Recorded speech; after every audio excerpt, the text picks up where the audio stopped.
Good afternoon, Space Fam, and welcome to Starbase.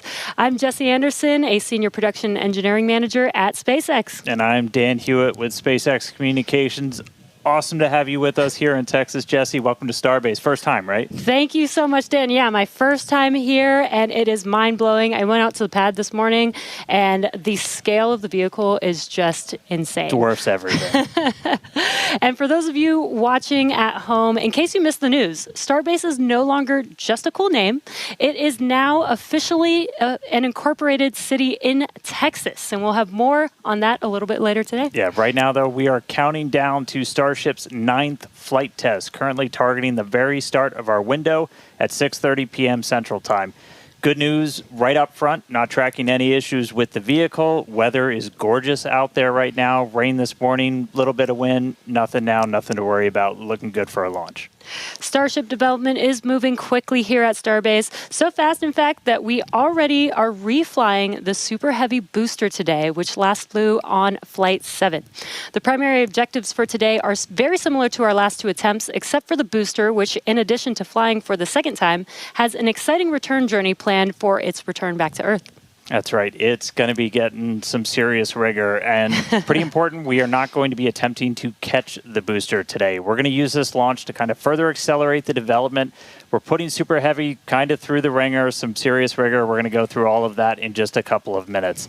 We're also hoping to get Ship into space, and it's got a couple of objectives like deploying simulated Starlink satellites and then a range of experiments during its reentry. We're really trying to test the limits, the capabilities of that heat shield, the flaps, the structure, everything about it. Primary payload on this flight, once again, as always, is data. It's definitely a very big day for both stages. There's always a chance we don't reach every objective that we set for ourselves, but success comes from what we learn on days like today. And of course, whatever happens, excitement is guaranteed. Yeah, that's right. Progress is not measured by single flight tests. It's whatever that timeline overall is, and getting us closer to establishing self-sustaining civilization on Mars, making life multiplanetary. Every time we're learning something from these flights that will get us there, that is progress. Exactly. Starship is the first orbital launch vehicle engineered to be fully reusable and built for frequent flight and heavy payloads, just like today's commercial airliners. It's the product of years of rapid development, testing, iteration. We're trying to fly as frequently as possible, fix problems as they appear, and then fly again. It all started here at Starbase back with Starhopper. It was a small single Raptor prototype. Kind of looked like a water tower. We turned it into a water tower eventually. It made its first low altitude hop back in 2019 here at Starbase. You could tell the pad, that's the pad that we were just looking at. It looks dramatically different now, two towers. But Starhopper delivered. It was able to prove that we could use that Raptor engine for controlled takeoff and landing. And that is so wild to see that there on your screen was just 6 years ago, and now we're here today with a full-size vehicle. So from there, we moved to full-size test articles with increasingly complex test flights that reached progressively higher altitudes. And each test shaped the Starship that we see today on the pad, a stronger, taller, and more refined vehicle. That's right. All right. Now, let's go out there and meet it. Starship is made up of two parts. First, on the bottom, the Super Heavy booster, powered by 33 Raptor engines. Both Super Heavy and Ship are running on liquid methane and liquid oxygen. That second stage, the Starship upper stage, is powered by 6 of those Raptor engines. 3 of them are optimized to sea level performance, 3 for vacuum, so operating while they're in space. And here's a quick look under the hood at all of those Raptors. On the left, that's a view from underneath the launch mount. That's 33 Raptor engines on the first stage, on the booster. And on the right, that's a view inside of the ship. So you're looking down at the top of the booster at 6 Raptor engines inside the ship. Those are what's going to power it to orbit. Now, that second stage is also what will one day carry cargo, payloads, people, everything that's going to space. It's also going to be responsible for in-space propellant transfer. That's where we're going to take 2 starships, meet them up in orbit. One will be able to transfer propellant to the other. That's a really critical capability for Starship to do all of these missions beyond low Earth orbit. That also unlocks our ability to send huge amounts of cargo, tremendous amounts of people to destinations far beyond Earth. Yeah, the Super Heavy booster is designed to launch, separate, flip, and return to the launch site where it can be caught by the chopsticks on the launch tower. Though, as we mentioned earlier, we are not attempting a booster catch today on Flight 9. Starship re-enters the Earth's atmosphere at the conclusion of its mission, steering itself to a vertical landing or catch. And both stages are designed to return to Earth and fly again, making this the first rocket in history that will be fully reusable. And then just in between the two vehicles is what's known as the hot stage ring. That's a steel structure that really takes the brunt of those ship engines as they ignite, protecting the booster while the ship's still attached to it. That enables us to do hot staging. It's faster, more efficient, kind of shutting everything down and then reigniting. Right now, that hot stage it's single use. It detaches from the booster as it flies back, but in the future, it's going to be integrated right into the top. And then on top of all of that, there's all of the infrastructure that's built up around it to support Starship. We call it Stage 0. That's everything, the launch pads, the propellant farm, launch towers, chopsticks that are catching the booster out of the air, stacking the ship, all of that. And you may have noticed we have a new addition out there near the pad. The orbital launch mount for Pad 2 has officially been installed. That's starting to come together. Just like Pad 1, Pad 2 has a launch mount. That's where you're going to put Super Heavy on top. We also have a launch tower with arms, a little bit shorter on that one. That's going to be used to stack the Starship on top, put the booster on top, catch the booster, catch the Starship. We did put the orbital launch mount on there. That's responsible for routing all of the propellant to the booster ahead of flight. Underneath it, you've got flame deflectors, the water deluge system to just disperse all of those forces. The single piece we just lifted in weighs about 1,060 metric tons, which if you're keeping score at home, that's the same weight as about 10 Millennium Falcons. It's heavy. That's a lot of Millennium Falcons, Dan. So many. We're also currently in work on Starship's brand new pad at Kennedy Space Center's Launch Complex 39A, and we're hoping to bring that online later this year as well. Tons of progress with Starship so far in 2025, and lots of incredible milestones still coming up. And we are still on track to lift off tonight at 6:30 p.m. Central Time. And right now, it's time to say hi to Chris, who's over there repping the West Coast ops today. How's it going, Chris? Hey, Jesse and Dan, and welcome everyone to West Coast and Hawthorne, California. As you can see behind me, the crowd is gathering outside of our mission control room here in Hawthorne, and the excitement is really palpable as we continue to count down towards Starship's 9th flight test. Now, our mission control room here in Hawthorne usually serves as the mission control room for our Falcon and Dragon missions once they launch from Florida and California. Now, with Starship, all countdown and mission control operations actually use the same flight control team from the same location at Starbase, which you can see on your screen now. But as we develop a vehicle like Starship, we want as many experts watching over its various systems as we can. And that's what we use the mission control room here in Hawthorne for during Starship flight tests like today's. The folks in mission control, which you see now on your screen, are the responsible engineers for Starship's various systems. This includes things like booster systems, stage propellant, our ground stations, flight software, the loads, and the vehicle structures as well. And having this support gives the flight teams in Starbase immediate access to our engineers' knowledge, which is really, really important when we're making informed decisions very quickly in a test program like this. This setup has been great for Starship flight tests so far, as we've handled things like propellant temperature differences, as well as day of launch winds that can affect the loads placed on Starship structures during launch, and particularly during the descent of the Super Heavy booster back to Earth. So having all of these responsible engineers ready to support is crucial during Starship testing, where we place hardware in flight conditions quickly to iterate and make the best and most reliable rocket that we can. So it's definitely a full house, a growing full house here in Hawthorne for our 9th flight of Starship today. Every flight brings us a step closer to a future where Starship is flying multiple times a day. And I'm sure you all feel the same way down there in Texas, Dan and Jesse, but I can't wait to see Starship's launch today. How about you? Yeah, can't wait to see it, Chris. As you can see, props loading on the vehicle is just a little under 2 miles away from us, and we're really excited.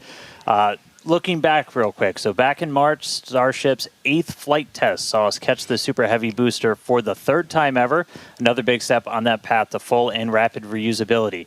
Unfortunately, the Starship upper stage did experience what we call a rapid, unscheduled disassembly before it finished its climb to space, which meant we didn't reach all of those additional mission objectives that we had set.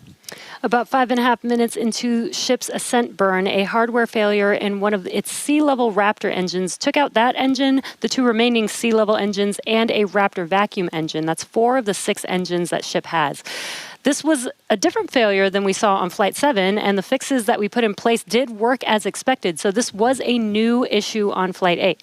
Now, welcome to iterative engineering. That's right. Losing hardware is a potential outcome of any test program. That's why we're always prepared with safety measures in place and also ready to have boots on the ground to assist with anything like debris cleanup. We can coordinate with all the necessary parties, organizations, administrations for safety in advance and in an ongoing basis during our test campaigns to plan for as many possible outcomes. Definitely do want to say thank you, though, to the people of the Bahamas, the government of the Bahamas, who worked with us so closely since Flight 8. We took full responsibility for the cleanup, and in doing so, we had people on the ground in the Bahamas within 12 hours to help with debris recovery.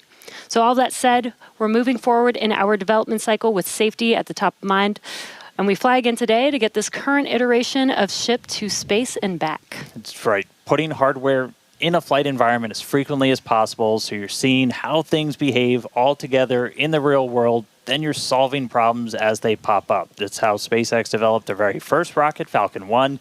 Same philosophy was used to develop Falcon 9. Today, we're looking to get our first re-entry with the latest iteration of ship while intentionally stressing the super heavy vehicle during its return to get data on its boundaries. And by stressing, we mean that we'll be pushing the flight envelope of super heavy as we fly at a higher angle of attack during descent towards the Gulf. Angle of attack in this case means that super heavy is pitched up to maximize drag and slow return. Because of this test, we will not be attempting to catch and recover Super Heavy, which again is flying for its second time today. So for a brief moment, this booster will hold the title as the Super Heavy flight leader. That's right. All right. Lot still ahead for today. Let's get into it real quick with this overview. As always, everything starts with a liftoff. 33 Raptor engines igniting. Super Heavy pushing itself and Starship into ascent over the Gulf. It's going to continue for about 2.5 minutes before we get to hot staging. Ship will ignite its engines. Booster will do its boost back burn and begin its flight experiments back for a hard splashdown in the Gulf of America. Meanwhile, ship continues its burn into space. And ship will remain suborbital. We will be deploying 8 Starlink simulator satellites and then head towards re-entry. We'll relight a Raptor engine as well as test experiments during re-entry such as missing tiles, metallic tiles, loading the vehicle's flaps, and then ship will attempt a flip maneuver, and if all goes planned, we'll conclude the test with a soft water splashdown in the Indian Ocean. So that's what we have on the menu for Flight 9 today. Whole lot. Flight 8's RUD taught us new lessons about Starship hardware, specifically the Raptor engines. And as we touched on earlier, the root cause was traced to a hardware failure in one of Starship's 3 center Raptor engines. Yeah, just since that flight, we've done more than 100 long-duration Raptor tests at our facility in McGregor. Huge shout-out to that team for really putting in the work to better understand what happened. As a result, the engines that are on Starship's upper stage on the pad right behind us have a few changes. One of the key ones we did was additional preload on some of the joints, essentially some additional torquing, a new nitrogen purge system for the engines themselves, and made some improvements to the propellant drain system. After our first ever Super Heavy refurb campaign, we static fired with all 33 Raptor engines. This was a chance to see all the hardware operating together, and for this flight, our teams had an opportunity to make adjustments or hardware replacements for this first ever reflight of the Super Heavy booster. And then it was ship's turn. We took it through several static fires. First, we did this short duration single engine burn to simulate an in-space reignition of Raptor using those header tanks, those smaller tanks up in the nose cone. We also completed a longer duration 60-second burn with all 6 engines. It's where you're really putting the entire propulsion system that's going to be used for the ship's ascent into space through the paces, making sure everything's working together before we go stack it on the pad. And in the end, these changes represent the core of our test program. And reflying a booster for the first time is a major milestone, especially so early in the flight test program. Now, Falcon did it in just over 30 flights. And Starship's doing it today on just its 9th flight. It's not wild just because of how much faster that is, but just how much bigger Starship is. Falcon 9 can lift about 23 metric tons into orbit. Starship is designed to lift 200. That is so exciting. And on top of that, we're also reflying engine 314 for its 3rd flight, which you might recall is the engine with a pie on the nozzle. And there you can see that engine there. It is a milestone, most definitely, but we do remain focused on getting to the point where no refurbishment is needed between any of the flights. Yeah, that means we want to launch it, bring it back, look at it, reload propellants, go again. That is really what's key. That is what full and rapid reusability will look like. We're coming to you today from Star Factory, our new 1 million square foot manufacturing facility in Starbase, Texas. The Super Heavy booster is the first stage of the Starship launch vehicle stack. It's the largest boost stage ever developed for any rocket ever. Having the largest rocket ever is a very cool engineering feat, but the thing that really makes a difference is the ability to rapidly reuse that rocket to launch many other missions. Reflying Booster 14 is an important first milestone in that we have proven that we can recover a vehicle, turn it around, and fly it a second time. But it's not a victory lap yet. From an operational perspective, an ideal state looks like a vehicle where very few things have to happen on it in order to take back off again. So we catch the vehicle, put it back onto the launch mount, put a new ship back on top with its payload, refuel, and take back off. And that same booster will come back to the launch mount, and we do the same thing all over again.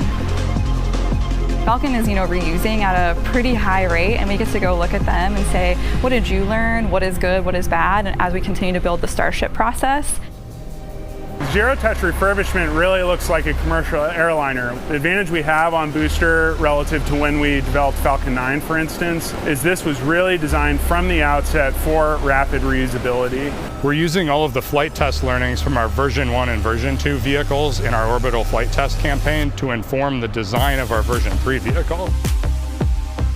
The next generation vehicle will be the first time that we've really attempted to make rapidly reusable thermal protection on a rocket. In the next iteration, we'll be able to add in new innovative materials and regenerative cooling that will enable rapid zero-touch refurbishment. Rapid reusability, the ability to fly, turn the vehicle around, and refly again immediately is really the key goal of the Starship program. It is so cool to see our teams working together as Starship is learning from Falcon with reusability, and now we're seeing Starship do the same thing today.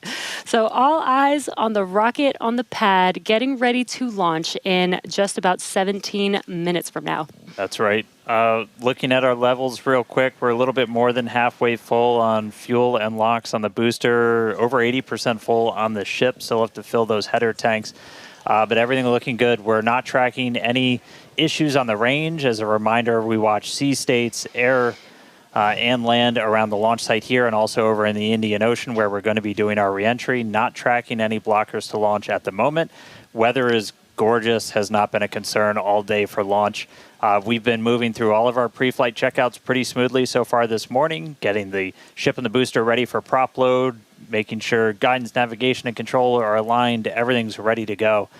You can see with the frost coming off, we're getting pretty full. We started loading all of the propellants on board both ships about 45 minutes or so before launch. They kind of stagger where we start with ship and then move into booster. We're going to continue loading these propellants on board until just about 3 minutes before liftoff. We'll close out on the ship first and then on the booster. But bottom line, everything's looking great. Not tracking any vehicle issues, range issues, weather issues. We're looking really good right now for a launch at the top of our window right at 6:30 p.m. Central. Yeah, seeing the propellant loading is making this getting more and more exciting. Today is going to be a wild ride for Super Heavy. We're putting the booster through several tests to expand the envelope on its capabilities and get flight data to make its return and catch more reliable. Now, another unique change in today's flight will be the addition of the first ever directional flip of the booster. That's right. If you followed previous flights and you kind of wonder to yourself, why does the direction the booster flip seem random? Surprise, it's because it was. We've got a couple of views from previous flights where you'll see the booster kind of go in different directions. And it was really small differences in the thrust of those ship engines. As they started up, they would nudge the booster in an initial direction. And so the booster would essentially sense that and then lean into it, and it'll react, the engines will gimbal, and then it'll continue the flip.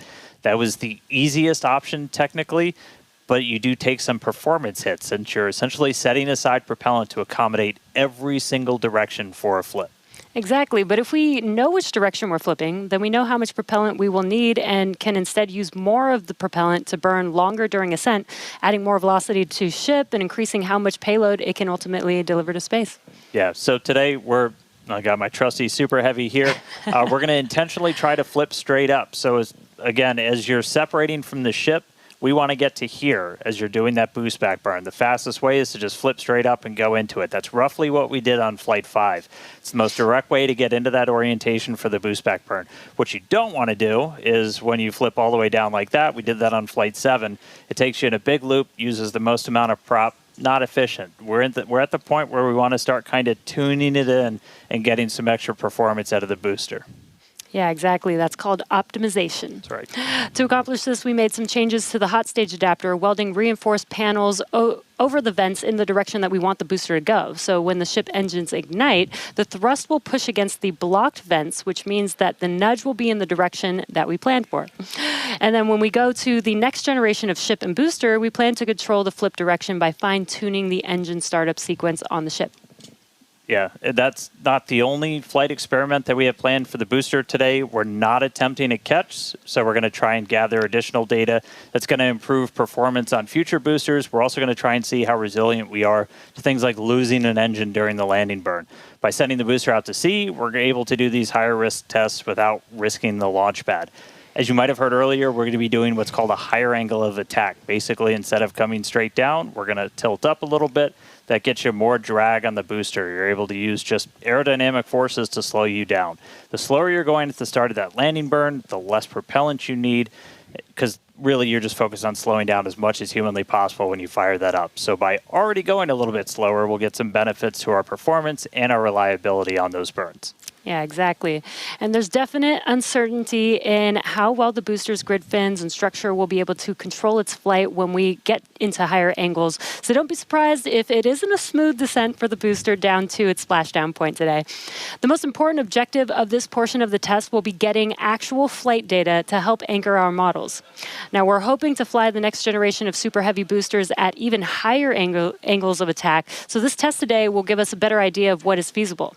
Now, on top of all of this, we're going to see how resilient Super Heavy is to engine failures at the most critical times. Yeah, we're going to intentionally disable one of those 3 center engines and instead use an engine from the middle ring that's kind of right behind it. Those center engines are what we nominally use at the very last part of a landing burn as you're just kind of fine-tuning the booster's path into those waiting chopstick arms.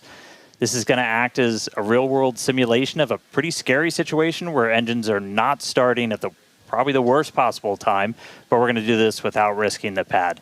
And then, at the very end of the landing burn, we're going to cut one more engine off and go down to only those 2 center engines. The burn is going to end while Super Heavy is still several hundred feet above the Gulf, so we expect it to make a pretty hard splashdown today. So, in all, pretty eventful day for the booster. And as many of you may know, water landings are actually uncommon for SpaceX. While other launch providers expend all of their boosters after flight, we land and reuse most of ours.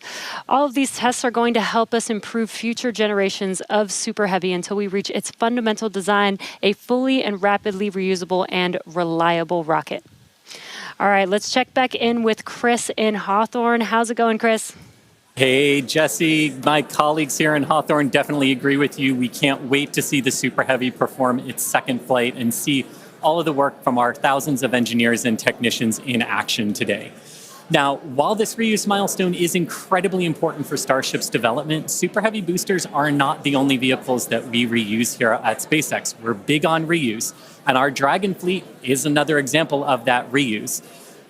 And we actually control those Dragon missions from right here in Hawthorne in the mission control room that we talked about a little bit earlier.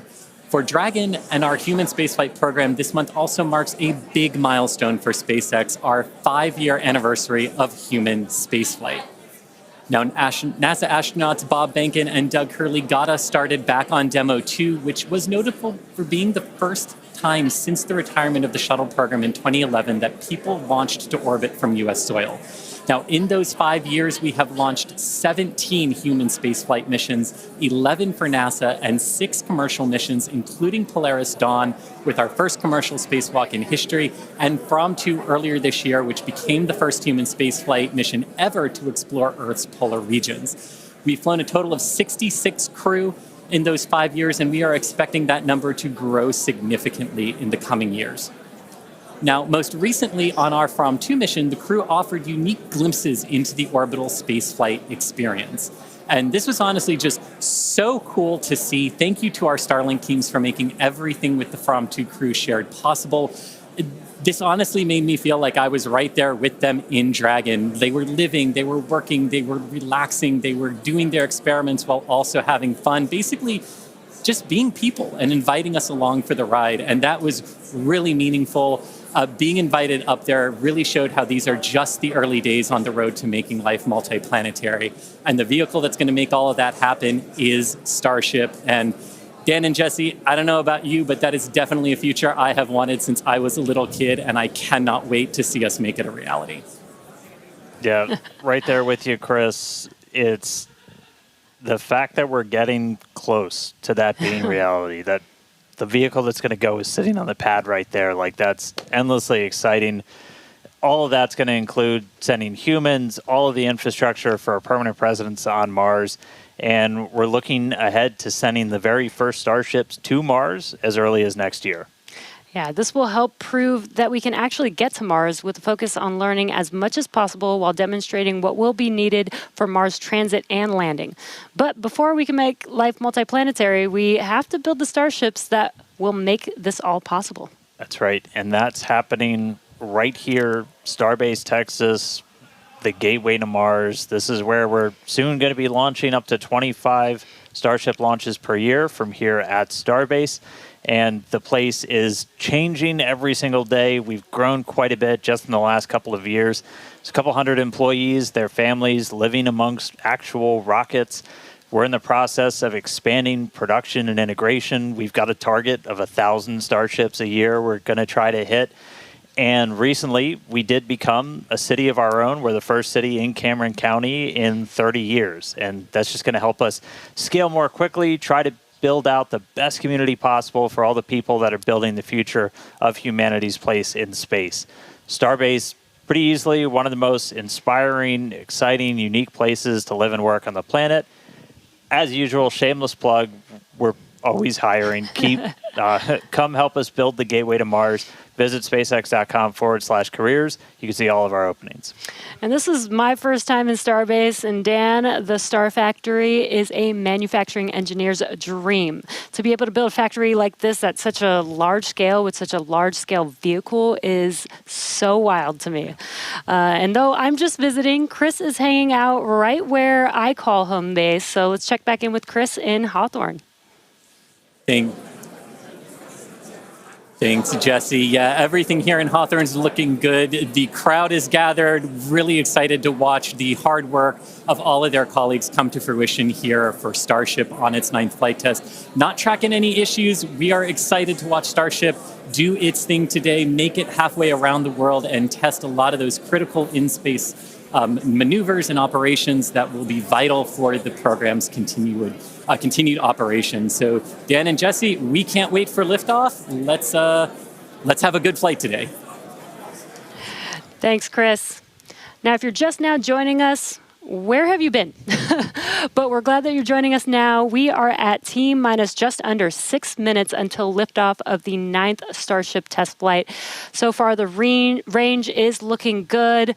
All the airspace and trajectory area that we are going to be launching through is looking good for our test flight today. Weather has been great. It was a little rainy and windy this morning, but it cleared up. It looks beautiful here in Starbase, and propellant loading continues on both stages. All right, yeah, it is continuing. We're a little over 90% full on our booster. We are pretty much full in the main tanks on ship, filling up those header tanks. We're going to continue loading prop for about 2 more minutes. Once we're done with that, you've got just under 11 million pounds of liquid propellant spread across those 2 stages. After we get through all of that prop load, our stage 0 will get ready. The ground systems will go through pushbacks, clearing all of those fluid feed lines back to the propellant farm, getting ready for launch. We did just see they did a flap wiggle check, so the final flap check on the ship. We're doing final alignments of the guidance, navigation, and control system, our thrust vector control, essentially our steering, checkouts of the flight safety system. So everything progressing right now. If we do need to hold, that can come at T-minus 40 seconds. That's a point built into the countdown where we can pause to wait for any final checkouts, pressurizations, anything that we need to complete. We can hold there. We will only hold there if we're tracking an issue. We're not currently tracking anything that will hold us at T-minus 40 seconds. But if you've seen a Starship launch before, they can happen. We can push through them and then launch that day still. Exactly. But when we do pass through T-minus 40 seconds, a number of events will occur in rapid succession. The ground spin and ignition systems come up to flight pressure, ship goes to internal power, and then after that, the quick disconnect or QD, arm lockout is removed in preparation for retraction just shortly after T-minus 0. And once we pass T-minus 40 seconds, we do still have the ability to recycle the count under certain conditions back to T-minus 40 seconds, and then hold there to assess what happened and see if we can proceed again back down to T0. Yeah. There are a couple of things, kind of gates in that timeline that if we pass through that and we hit a hold, we'd have to scrub for the day. One pretty visual one will be if the water starts flowing for that deflector system that's underneath the launch mount. That happens right at around T-minus 10 seconds. For flowing water, we can't turn it off after it starts, and if we hit a hold, we're scrubbed for the day. We would need to refill those water tanks. We would also, at that point, need to refill all of the propellant tanks, as 11 million pounds of propellant is a whole lot. We can typically do that in about 24 hours, so we can always turn around to try again tomorrow. But we are coming up on 3 minutes away from liftoff. We should be hearing that we're closed out of prop load on the ship at this point. Booster coming up shortly. Wow, the weather just looks amazing there with Starship on the launch pad. Just about 2 minutes and 45 seconds from T0 with a lot of objectives for today. The booster, the Super Heavy booster flying today, will be flying for its 2nd time. Last flight was on Flight 7 and just turned around in 2 flights, which is pretty incredible. I'm super excited to see that booster fly again. All right, we did just hear we are going to hold at T-minus 40 seconds. So we'll pass along some more information once we hear that reason. But again, that's not the end of the day. We can hold at T-minus 40 seconds for quite a few minutes. We eventually have to start looking at our temperature of all of our propellant on board. That's usually what drives us to, if we've held too long, we have to stand down for the day. So we are expecting a hold at T-minus 40 seconds. Sounds like we're going to be doing some additional checkouts on the booster Raptor while we're at that T-minus 40 second mark. So we will expect to see the clock pause at T-minus 40. And then again, we've got a couple of minutes. They can work through the issues. If we're able to clear them, we can still launch today. If it's something that we can't, we can always stand down, turn around, recycle, fly again tomorrow. Again, that's really important. This is what terminal count is exactly for, is to be checking the vehicle, monitoring the vehicle systems as it makes its way down to T0. And again, this gives us the ability to catch anything and be able to hold, as Dan has been saying, and recycle if we need to, or pause so that we can work through those issues and see if it's something that we need to stand down for. And as Dan mentioned, we will be holding at T-minus 40 seconds, so in about 20 seconds from now. Yeah, so we'll hold there, and they'll work through these final checkouts on, sounds like just one of those Raptors on the first stage on Super Heavy, which, as you said, we're reflying it for the first time. 29 of those 33 engines have already been used in a launch, one of which has already launched Twice, and we'll go for and its is getting ready for its third time. Right. And you just heard our flight director for the day, Joe Sliker. He just shared that we are going to hold at this T-minus 40 second mark, keeping an eye on one of those Raptor engines on booster.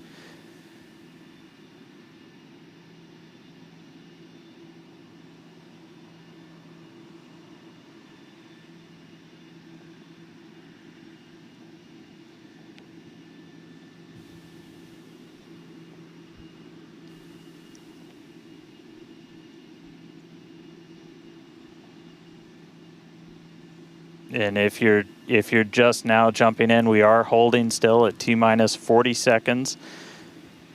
Watching one engine, waiting for temperatures to kind of get to a zone that we want them to on one of the engines on the booster, on the Super Heavy booster, getting ready for its second ever flight.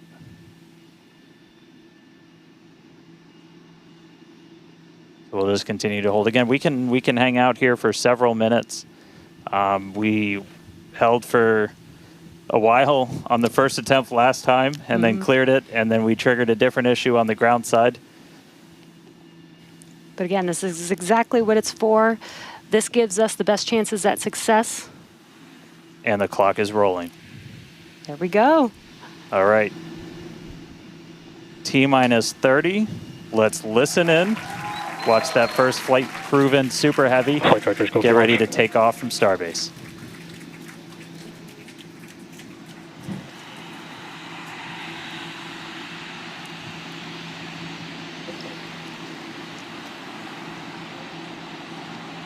T-minus 1, hit hold.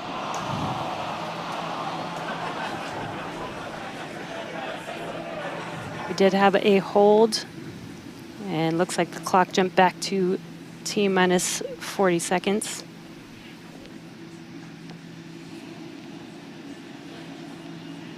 All right, so yep, we jumped out. I did not see the deflector go off. So hopefully we were right at around that T-minus 10 second mark. And if we were before that T-minus 10 second mark, we do have the ability to recycle, as we mentioned earlier, back to T-minus 40 seconds. So it looked like this time it was a ground side issue. We're taking a look at this real quick. So again, we're back at T-minus 40. We're gonna hold for a little bit.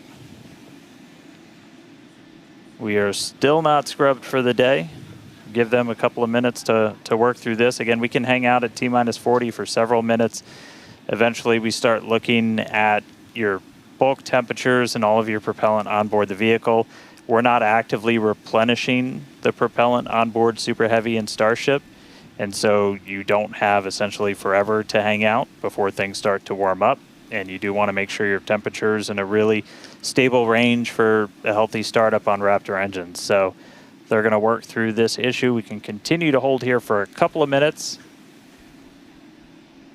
What's launch without a little extra added excitement?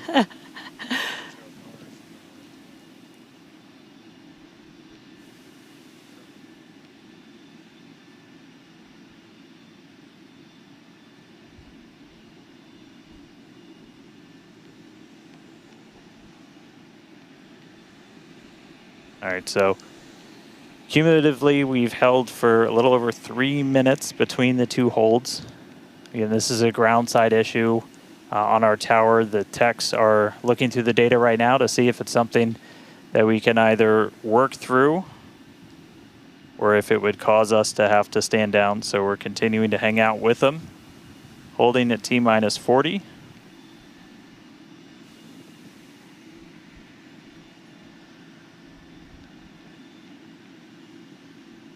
If you're just joining us, we did initially hold at T-minus 40 seconds. We continued the count, but recycled before we got to T-minus 10 seconds. And so we're back at a hold at T-minus 40 seconds, waiting for more information. The team is checking out to see if we can continue today.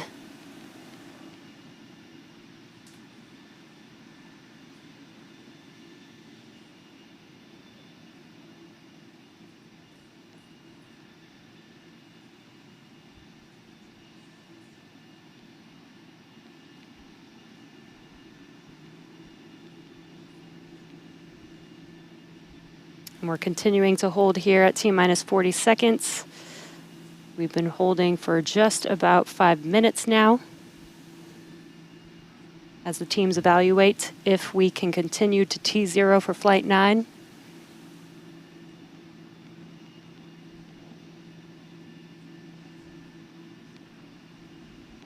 All right, so it sounds like we're coming to a resolution.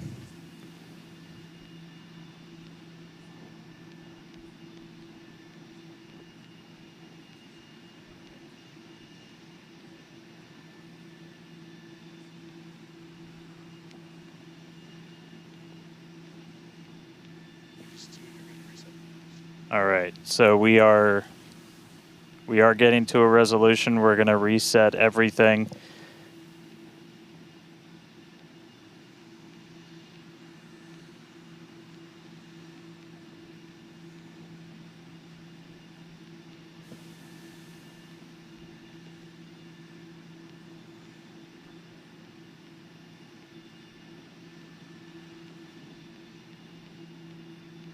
All right, so we're going to see the clock. It is now rolling. Here we go. We saw an issue with that quick disconnect to the ship. There is a chance that automation will kick us out again if we encounter the same issue. But for now, the clock is rolling. We'll see if we pass around that T-minus 10-second mark.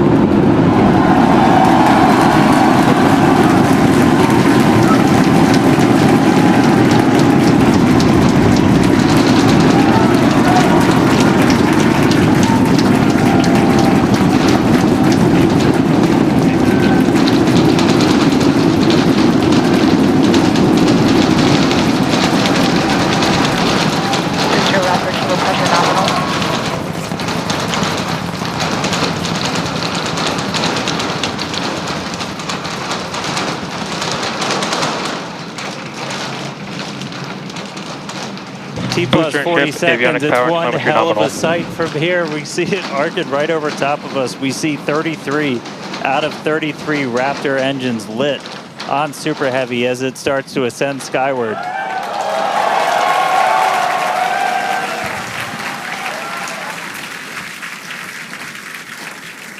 Coming up on maximum aerodynamic pressure, then only about a minute and a half until we get into hot staging.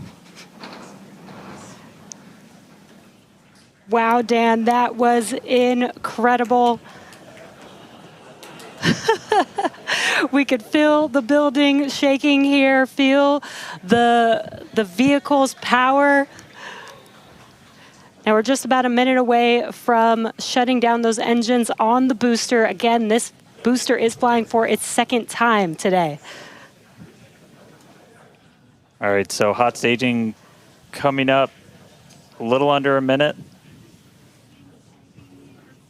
We're going to see all but the 3 center engines turn off on the booster. So our version of MECO, most engines cut off. And then just a few seconds later, hoping to see 6 engines ignite on ship to push it away.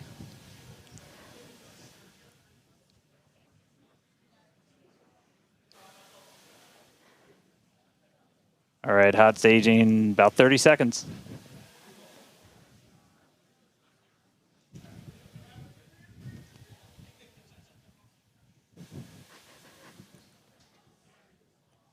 And definitely keep an eye on which way the booster flips. First ever directional flip we're going for today. Should flip straight up.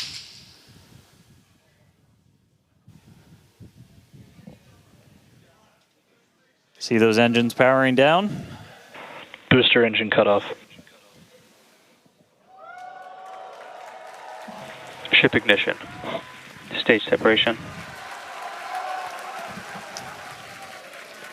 Incredible flip by Super Heavy booster, and you can see those 6 engines, those 3 engines on the ship ignited. 6 healthy Raptors running on ship on its way to space. Peek that engine view. Booster doing the boost back. Chris, how's it looking over there in Hawthorne, man? It is looking... Chamber pressure is nominal. It is looking absolutely incredible here in Hawthorne. As we said, 6 healthy engines on ship. We've got 13 out of 13 engines on the booster. Now down to those 3, which is what we expect in the final moments of the boost back burn. Now, as a reminder, we are not recovering the Super Heavy booster today. We are instead going to do some... shutdown. And there we had a good shutdown of the boost back burn. Next up will be the jettison of that hot stage Ship ring. avionics, power and telemetry nominal. Great call out there that everything looking nominal aboard the super heavy vehicle, which is returning to Earth, and we're going to be doing some experiments with it, including a higher angle of attack re-entry, as well as some engine tests as it gets closer to the Gulf. We are, again, because of these tests not recovering it, we are sending it to the Gulf on purpose to do those tests. But again, you see the booster on the left-hand side of your screen. You see ship with 6 healthy engines continuing its ascent to its planned suborbital trajectory. Everything going very well so far for Starship's 9th flight. Now 4 minutes, 15 seconds in. Great views from inside of the aft engine area of ship there, looking at those 3 sea level and 3 Raptor engines on the right-hand side of your screen. The booster doing its LOX dump, that liquid oxygen dump. So because we don't need some of that liquid oxygen propellant in its tanks, we vent that propellant out to lessen the booster's mass as it comes in for its landing. Just absolutely gorgeous views watching these two vehicles do their respective things in the skies over Texas here today. And Dan, we're approaching the 5-minute mark into the flight. Super Heavy is descending rapidly.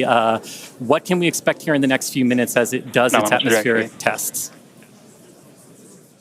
Yeah, now as we had talked about, Super Heavy might not have a very smooth ride down. We're going to be putting it through this higher angle of attack. So we're kind of pitching it up a tiny bit, increasing drag. We've done this in wind tunnels. We've done this in computer modeling. It shows that sometimes the control isn't great, but only one way to really prove it out, and that's to get real-world data. So here comes Super Heavy. It should be igniting for its landing burn in just about 40 seconds from now. And we are going to relight 13 engines, then bring that down to 3 engines. As we talked about earlier, we will be intentionally shutting down. We will be shutting down one of those 3 center engines intentionally to push the limits of the Super Heavy booster. Ship Raptor, chamber pressures nominal. And continuing to see 6 healthy engines on the ship.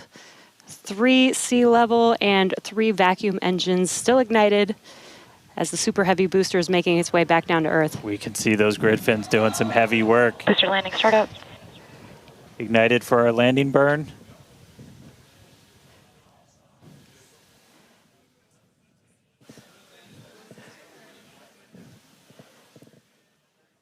It may have ended with that landing burn. Does look like we lost telemetry from the booster once we started into that landing burn. Did you hear confirmation that the booster did demise? So the booster's flight ending before it was able to get through landing burn, but again, we are not bringing that back. We were expecting it to make a hard splashdown in the Gulf. We were getting live data back the entire time through that high angle of attack flight, so that was something that was really vital for us to get during this reuse. First free flight of booster in the books. All right, ship has about 2 minutes left. Yeah, in about 2 minutes, we expect all 6 Raptor engines to shut down. That will be SECO. Basically second engine or second stage engine shut off. And these are some incredible views, Dan, from the aft end of the ship, watching as the engines stay ignited with the Earth in the background. As always, the Starship avionics team, the techs. I think we just heard the booster. But all right, we got about a minute left into this burn. All eyes definitely on ship as we get through the final stages into its ascent. We're expecting it to start to cut those engines off in about 45 seconds.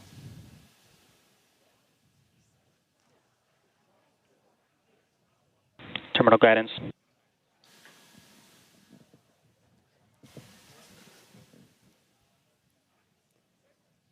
All right, just about 30 seconds to go. We're in terminal guidance in the final stages of this ascent burn. We did see shutdown of the Raptor engines. We do stagger these, so we do the Raptors first. Those 3 have shut down successfully. Sea level's still running.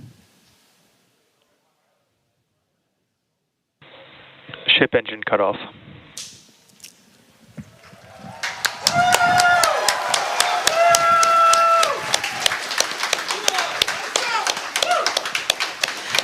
Ship engine cut off, the 3 most beautiful words in the English language. And great call out that we had nominal insertion.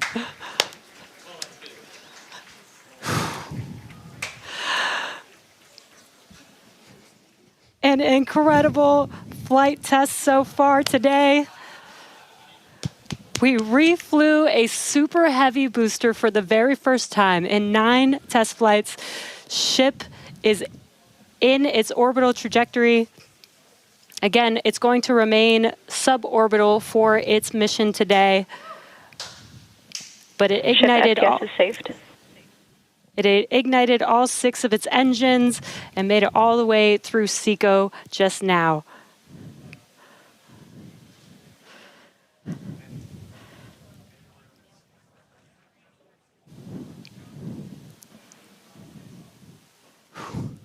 What a moment. Incredible. All right, but I mean, that's still lots to come for the rest of this flight. Per usual, I need to collect myself. Hey, Chris, how's it going over there in Hawthorne, man? How's everybody doing? I think the elation and the excitement and the happiness at what we just saw achieved carried through across all of our sites. What an incredible view to see Starship back orbiting the Earth just under 11 minutes into our mission. Absolutely exciting to see all of this, and super pumped especially to see all of the team's hard work in action here today. As guaranteed, it has been an exciting evening so far for Starship's 9th test flight. We lifted off a little bit after 6:30 p.m. after a couple of holds that were triggered at the T-minus 40-second mark, but we were able to clear those, one on the Raptor, one on the tower, and we were able to lift off successfully from Starbase. 33 out of 33 Raptor engines lit on the Super Heavy, all 6 engines lit on Ship, bringing it to its planned suborbital trajectory around Earth. But as Dan said, we've got a lot still coming up in our flight sequence. So coming up at about T plus 18 minutes, 26 seconds, we'll have the first deployment of simulated Starlink satellites planned from Starship. That will be followed at about T plus 37 minutes and 49 seconds by the relight of a single Raptor sea level engine in space. This is going to help us gather data on our ability to do a deorbit burn for future Starship missions that will go orbital. And then, of course, one of the biggest tests yet to come is the new heat shield modifications to Starship. And that'll start with re-entry into Earth's atmosphere at about the T plus 45 minute mark, which should take about 16, 18 minutes to complete. And now today's reentry is going to test that heat shield like we said, specifically how Starship will hold up to 100 missing heat shield tiles on its thermal protection system. Now, we purposely took those 100 tiles off over very critical areas of the vehicle to be able to safely test on a flight like this suborbital trajectory into the Indian Ocean what might happen on an operational flight in those areas if we were to lose the primary heat shield tile over Starship. So very critical test coming up. And then after that, we'll have the final descent where we will again be pushing Starship to its limits. We definitely pushed the booster to its limits today to gather data, and we're going to be doing the exact same thing on that ship, seeing how the ship handles various flight conditions that we will need it to fly in as we look to one day soon bring ships back to Starbase for catch and reuse. Now, while there are payload simulators on Starship for deployment today, as we will see in a few minutes, the primary data and the primary payload for today is the data. And today, just like with Starship's previous test flights, that data is coming to us courtesy of our Starlink network. In fact, it is from Starlink that you are seeing these wonderful views of Ship in space right now.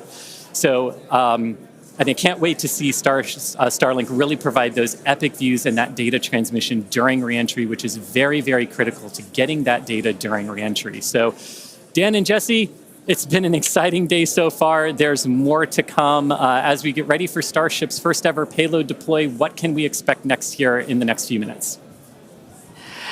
Thanks, Chris. Just going to reiterate, thank you to the Starlink team for these incredible views today.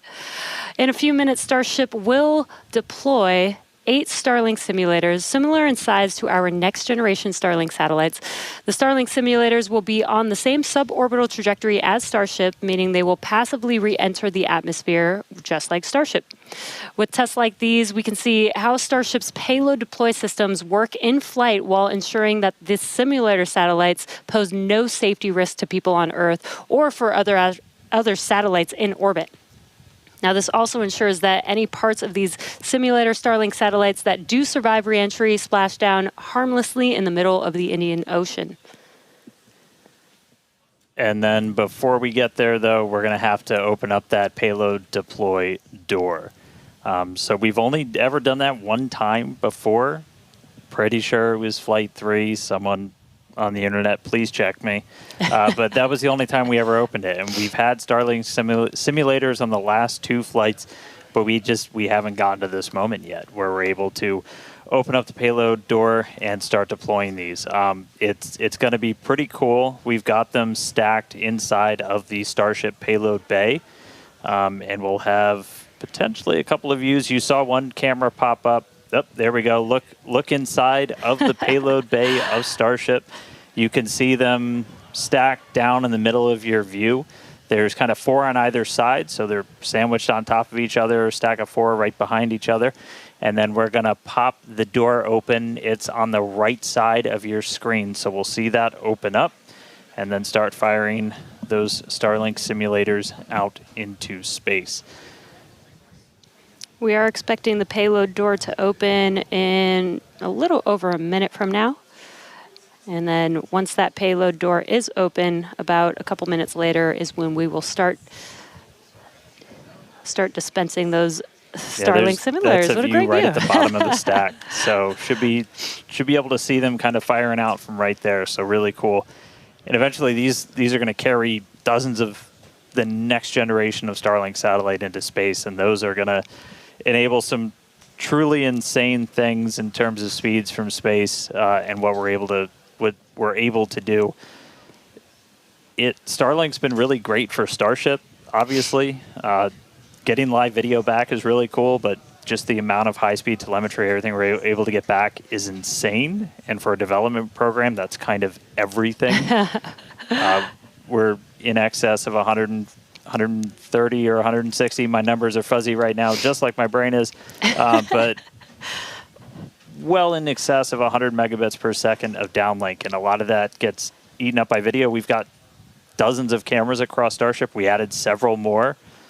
For this flight, you saw a couple of those as we have essentially 360 degrees. Oop. Open the pod bay door, Hal.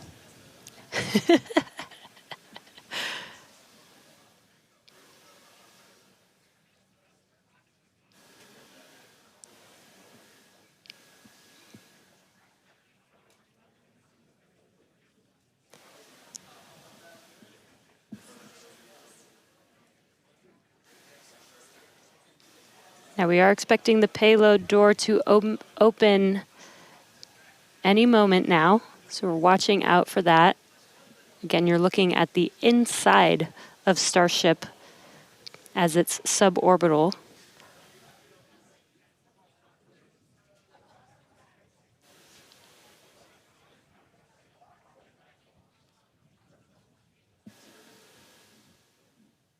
Well, we heard the door open was in progress.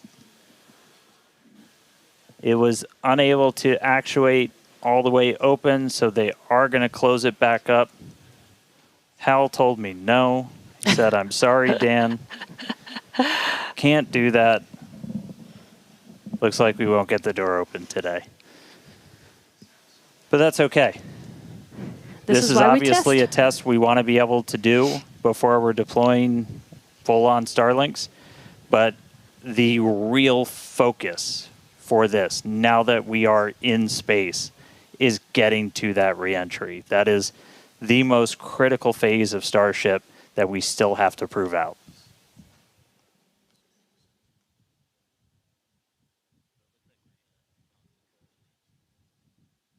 All right. Well, so it does look like we're not going to be able to deploy Starlinks today, but we should have pretty frequent views from Starship. They might cut in and out every once in a while, but should be pretty regular. We are in darkness right now, so might be a lot of black, but the cool part is when we get to reentry, it's going to be daytime. Yes, and we did that on purpose so that we can get some live daytime views as ship is returning back to Earth. All right, so we are going to take a break. Enjoy these views as we get them. Enjoy the tunes. We'll be back in a couple of minutes when we get ready to relight one of those Raptor engines on orbit. See you soon.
All right, if you're just tuning in, we are about 30 minutes into today's flight test, and the ship is on its suborbital trajectory. As you can see in some of the views and from some of the telemetry, we are in a little bit of a spin. We did spring a leak in some of the fuel tank systems inside of Starship, which a lot of those are used for your attitude control.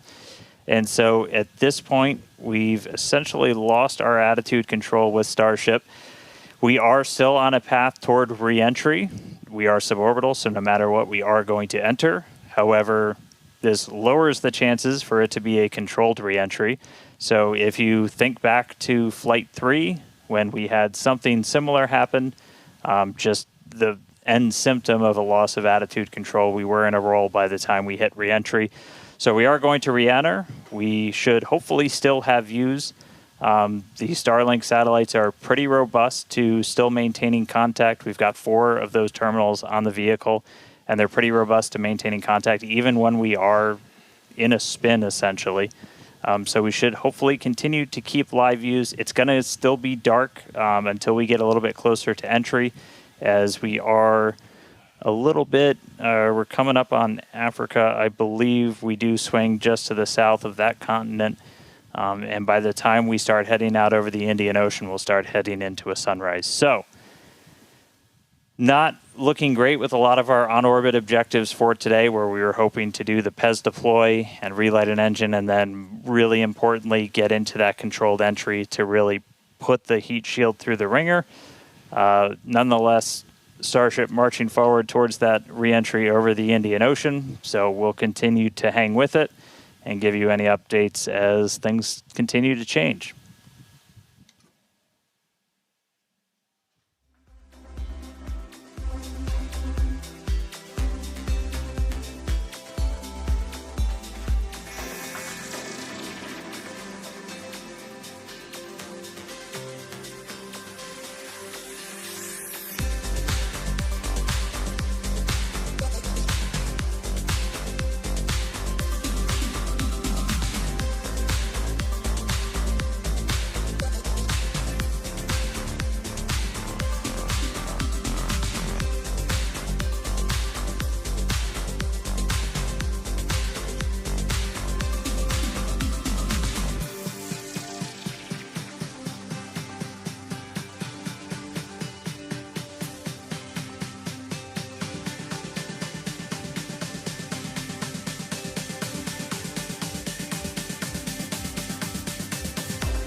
All right, so 36 minutes, 15 seconds into today's flight tests. You're seeing some flat movement here on the ship. If you've been following along, we have essentially lost attitude control on the ship at this point. It is suborbital, so it's still headed to the exact same trajectory as before. We were not able to get that payload door open and deploy those nose cones. We've been dealing with some leaks on the ship. This is also what led to that loss of attitude control. So at this point, we are kind of in a spin, and we are also going to be skipping that Raptor relight. If you've followed through the history of Starship, something similar happened, different cause, but same symptom back on Flight 3, where we weren't able to maintain attitude control in orbit. And so we're going to skip the relight of that Raptor engine while we're in space. We are going to still proceed with entry, but as we are not able to control the attitude of the ship, as we get into entry, it will enter in whatever orientation it is in at the time, which does not bode well for the ship's heat shield, as we're not going to be essentially aligned the way that we want to do for reentry. So it is definitely coming down. It is definitely heading to the Indian Ocean, but our chances of making it all the way down are pretty slim. So we'll still get as much data as we can. We're still getting live telemetry, live views from Starlink the entire time, and we'll continue to stick with ship as it continues on. We are about 10 minutes away or so until we start getting into entry, and the light will start to pick up as we cross the Indian Ocean, and we'll start to see a little bit more daylight, and we'll, as always, as long as we maintain that comm link, get some plasma on the way in and start to bring the Starship back through the Earth's atmosphere. So that coming up in about 10 minutes or so. So we'll check back in with everybody in a little bit.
All right, so we are 42 minutes and change into today's flight test. You're seeing the light show start as Starship is getting closer to its reentry. If you're just tuning in, we were able to successfully make it to orbit, run into a couple of issues as we've coasted to our entry point over the Indian Ocean.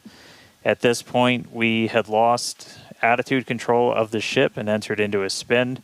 The team made the call to do what's called passivate the vehicle, so we're essentially venting all of the remaining propellant overboard, and it's going to make an uncontrolled reentry. Important to note, this is a contingency that is planned for, and we clear the zones in the Indian Ocean where these entries could take place. So we're not going to come down exactly where we would have had nothing happened, but we do clear a tremendous amount of space out in the Indian Ocean in the event that we run into this. We understand that there are always risks, essentially, with these flight tests, with the hardware, but we don't really accept any compromise when it comes to protecting people. And it is one thing to note is we will actually still re-enter in our planned airspace zone, which is good. That is exactly what we planned for. You know, we do plan for if something does go a little bit off nominal, that we have enough airspace cleared out for situations just like this. Yeah, re-entry is still just that really critical phase that we need to try and gather as much data, as much information as possible. Is a fully reusable heat shield has never been flown before, the history of space flight, and that's something that Starship still has to crack. And so we had a whole range of experiments on this one at this point, and we just started to lose some of our cameras, so it's very possible that we'll start to lose contact with Starship a lot sooner than we would have if it was a nominal reentry. So we are expecting it to break up essentially on its reentry over the Indian Ocean. So not able to do a lot of our on-orbit objectives today, but just the fact that we, got it into space was just a really big moment for a lot of the team. Yeah, and another thing to note is that Super Heavy did fly for its second flight today. It first flew on Flight 7, and it made it all the way to our shutdown of all the engines and stage separation, getting ship into its suborbital trajectory today. It did ignite its 13 engines, but it did demise at that point. We did plan to fly it back down to Earth at a higher angle of attack, and we do expect it to stress the vehicle a lot more than what we've seen previously. So it's not unexpected that we did lose the booster before we got to the actual landing. Yeah. So we're gonna continue to hang out and see if we get any updates on ship. It does look like we might be getting some video back soon. There we go. So this is a view essentially on the top part of Starship. You're looking up at the payload bay and towards the nose cone. So views are going to be a little bit scarce potentially, as again, we are in essentially a tumble. We had lost that attitude control. So Starlink, when it's able to connect, able to feed this down. We are at the phase where we would expect entry to start within the next minute or so. So we are entering uncontrolled, but again, we're entering into an airspace and a sea space that is cleared and monitored in advance of launch and before we get to this phase. And with the views that we are able to see, you are seeing a lot of that plasma build up. During reentry, we do expect the vehicle to see about 1400 degrees Celsius, and there you can see the flap feeling that temperature there, a little bit melting away. But as we expected with the spinning of the vehicle, we are no longer controlling the attitude of the vehicle. So this is now, at this point in the test flight, it is expected to see it begin to demise a little bit on its way back down to Earth. Yeah, and so we'll stick with it for as long as we're kind of getting any reach back from the ship as it starts to make this reentry. But yeah, so it's re-entering actively right now. And again, we did do what's called passivation. So you essentially vent all of your excess propellant overboard before you hit the atmosphere. That's a safety measure we can take on the ship while you still have contact with it. So that was done. It's now coming down in the predetermined hazard area that was cleared ahead of flight.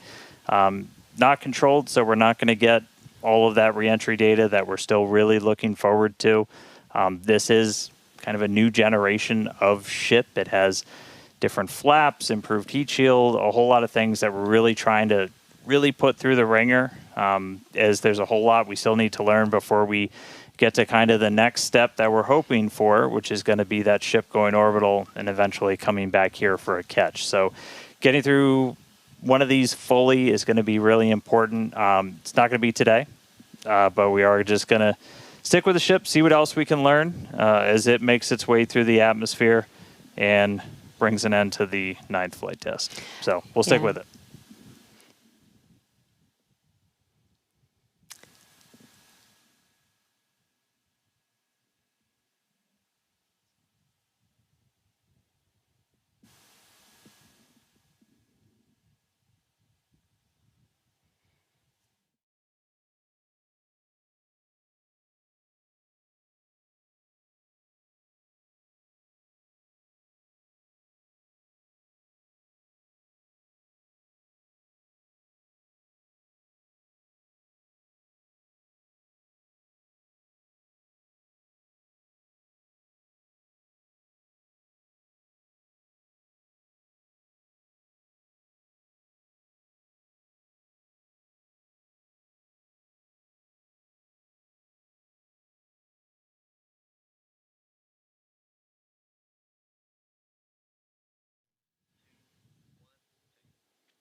If you're just now joining us, we did have an on-time liftoff from Starbase Texas at 6:30 p.m. Central Time of the Flight 9 vehicle. We did have some incredibly stressing objectives today. The Super Heavy booster flew for its second flight. It first flew on Flight 9 and made its way to take ship all the way up to stage separation, doing its second flight ever, which is pretty incredible. We did lose the booster on the way back down, as we did fly it back down at a higher angle of attack. So as expected, we did have it demise on the way back down. Yeah, we were able to get all the way to that landing burn, though. So we made it through that higher angle of attack. So a lot of great data that's going to help us improve those future booster flights. Yeah, we did do the directional flip, and it worked. Yep. It was actually Flipped a great right view direction that we saw. And then ship continued 6 healthy Raptor engines in the beginning of its flight, making it all the way to Seco and coasting for quite a while. We made it to the expected time that we would open up the payload door. Unfortunately, the door did not open as we expected it to, so we did not deploy the 8 Starlink satellites. Yeah, we ran into a couple of issues once ship got there, but I can tell you it was a pretty crazy moment for a lot of the people that were standing here for ship to make it there. It's been a couple of flights, but it was really exciting to see. Ran into some issues on orbit. We weren't able to deploy the Starlinks. We eventually lost attitude control, dealing with some propellant links inside of the ship. And we did lose attitude control. And just to confirm, we did lose contact with the ship officially a couple of minutes ago. So that brings an end to the 9th flight test. So still a lot of work to do, but really big moment. Chris, how's everybody doing over there in Hawthorne? What's the vibes, man? Yeah, you know, I mean, it's a test program, and that's what we're here to do. We're here to learn, and that was definitely the vibe and the atmosphere here at Hawthorne. Would have been great to see ship get all the way through its objectives today, but with all of that data that came down through the Starlink system, we're definitely going to learn, and we're definitely going to fix that and push forward. Also, great to see the responsible engineers here in mission control, talking with the flight control teams in Starbase. We talked about how it's great having that expert knowledge on console to be able to go to at a moment's notice, and that really helped us make the right decisions in orbit today when we decided to passivate the vehicle. So we will be here looking forward to Flight 10 and some success on future flights. All right, well, obviously congratulations to everybody that poured so much time, effort into getting this rocket off the pad. The last 2 months have been an absolute gauntlet for a lot of people, and we're continuing to learn more about this ship, about this rocket. We are trying to do something that is impossibly hard, and it's not always going to, you're not going to reach it in a straight line. We said there's going to be bumps, there's going to be turns, but seeing that ship in space today was a hell of a moment for us. So congratulations to every single person who put time, effort, sweat, anything into that rocket. Yeah, this is exactly the SpaceX way. We're going to learn, iterate, and iterate over and over again until we figure it out. So thank you to everybody for tuning in. Thank you for the fine people of Cameron County, including the residents of the newest city of Starbase, as well as the Coast Guard, Federal Aviation Administration, Government of Mexico, as well as the Australian Space Agency. All right, now, this is not the end. We're going to have a whole bunch of cool liftoff stuff, so be sure to follow us on X at SpaceX for more, and we will see you back here for Flight 10. Thanks for tuning in.